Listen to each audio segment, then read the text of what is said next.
Okay, so I want you to think of something visual. Okay. Object, shape, symbol, just nothing too detailed, something simple but visual. Okay. I'm gonna turn around and I want you to draw your picture here as big as you can. Just, okay? Make sure you keep it up like that. Small. Yeah.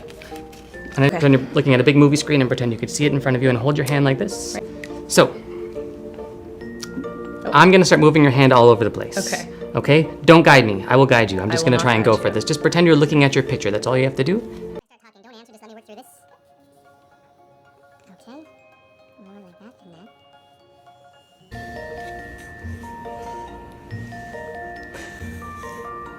that. I'm just gonna...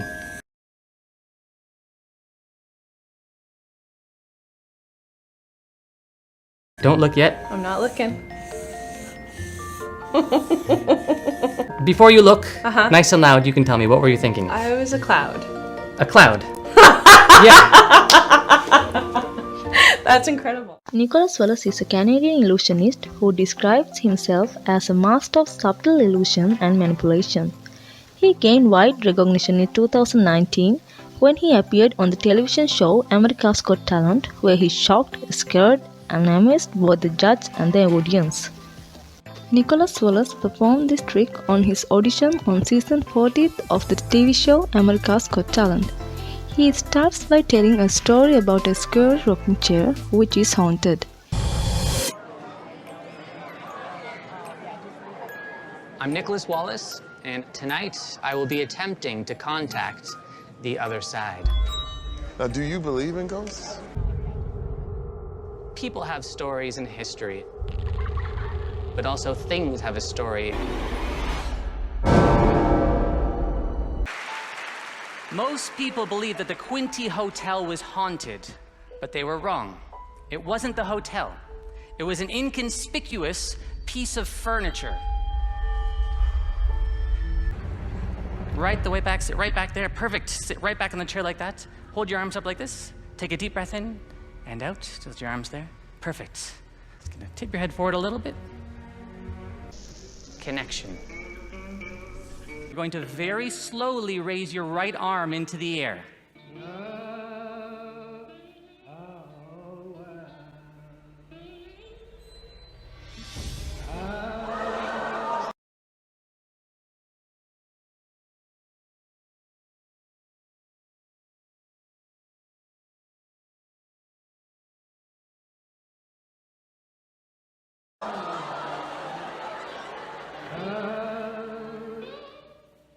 And when you feel the sensation return, very slowly let your arms sink back down.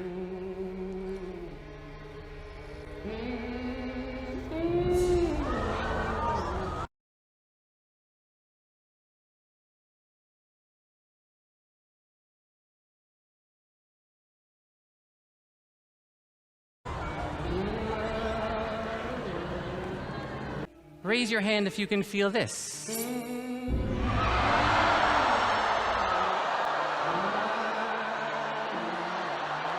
Hand back down.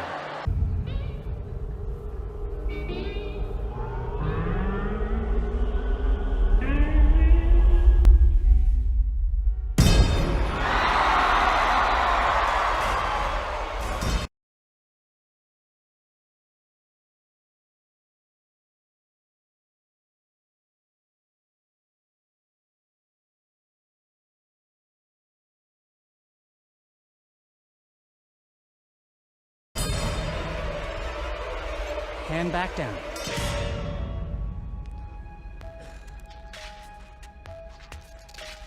Everybody, I'm gonna let you stand up. Let me hear your comments. I got touched a bunch. I put the blindfold on and it felt like I got touched. I don't know. If I was to say you're creepy, that is the best compliment I could give you. Really creepy, really weird. You got possessed by a doll. As he explains, the chair is connected to many mysterious deaths which always happen to people who were in the same room with the chair. Nicholas then says he needs someone to sit in the chair. Since there are no volunteers, he picks Gabrielle. Since the mysterious death always happens in the dark, he blindfolds her after she sits in the chair. Nicholas then introduces an old doll which was found in the same haunted hotel as the chair and seems to have a special mysterious connection to the chair.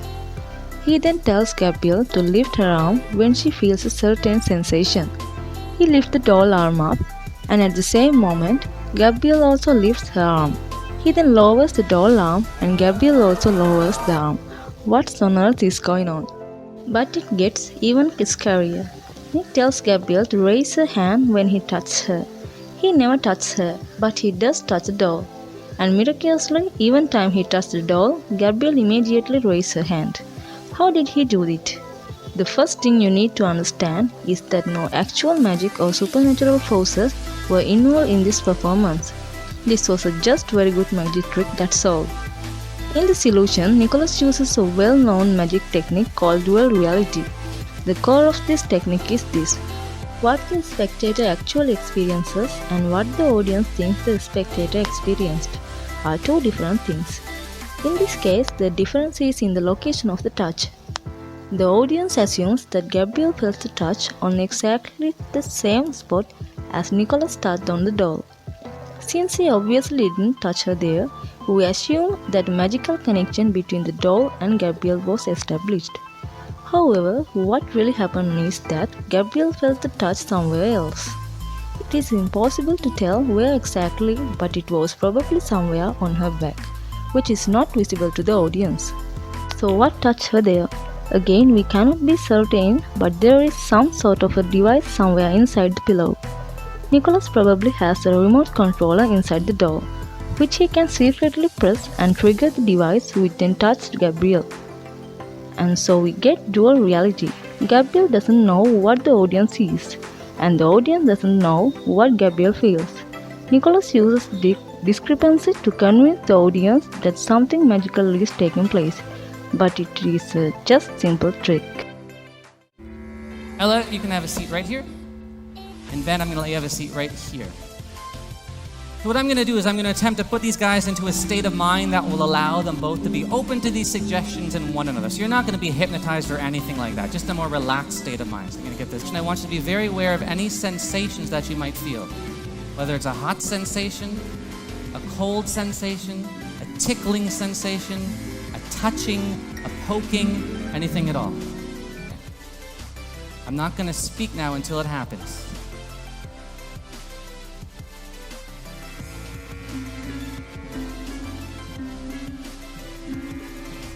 Your hand right there. Very, very good.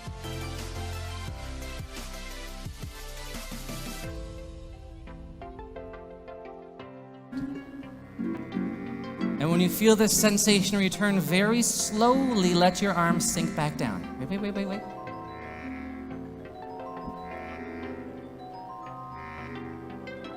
Yeah, very good. Just like that. I'm going to do this one last time. This time I want you to raise your hand the instant you feel something touch you. I'm not going to speak now until it happens.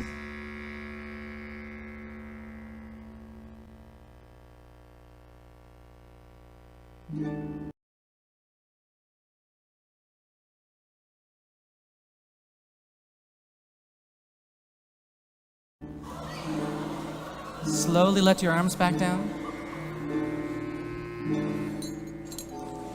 I'm going to count backwards from 3 to 1. When I do, your eyes will open nice and wide. 3, 2, 1, eyes opens.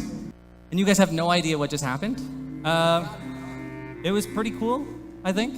I want you to... And welcome back. Okay. So wait. So listen. We are now in a very unique position because we're pretty much done.